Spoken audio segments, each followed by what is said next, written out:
Good morning, IBC. I don't know if you know, but it's Thursday and Sunday's coming. So we get to be back together this Sunday at 9 and 11. We're going to have two different worship service times for you and your family to come join us. And we are so excited as a staff to see our church family.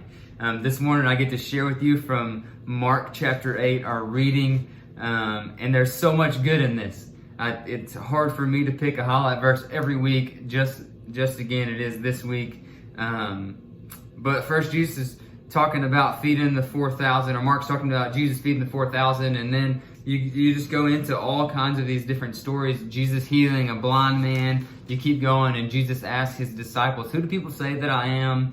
And then he starts talking about his death and resurrection. Then he talks about this popular verse that we all talk about. If you want to follow after Christ, you have to take up your cross daily and follow him. And then right after that, in verse 35, he says, For whoever wants to save his life will lose it, but whoever loses his life for my sake will find it.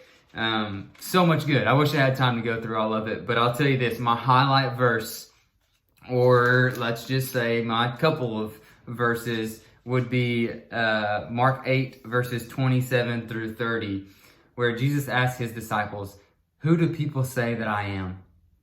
And Peter responds and he says, well, some say John the Baptist, some say Elijah, others say one of the prophets. And during this time, Jesus was seen as one of the prophets. And then finally, Jesus asked Peter, "Who do you say that I am?" Peter, who do you say that I am? And man, this verse really sticks out to me. We used this verse a couple years ago as one of our camp themes, and it was so good for our students. But I think this is really something that we personally can ask ourselves every so often, every week, every month, maybe once a year, whatever we need to really refocus our life and where we're at. Who do you say that Jesus is? Who do I say that Jesus is? And then whatever we say, does our life, do our actions live up to our answer to that question? Because here's the deal. If we say that Jesus is Lord, if we say that Jesus is the Messiah, like Peter says, then do we live that way? Is Jesus Lord of our life? Is he Lord of our finances, of our family, of our marriage, of our career?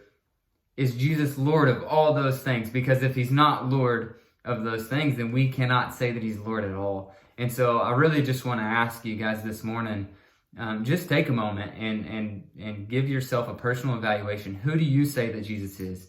And then does your life reflect your answer to that question? How would people say you live that out? What does that look like? I heard a quote recently that just says, if Jesus isn't Lord of all, he's not Lord at all.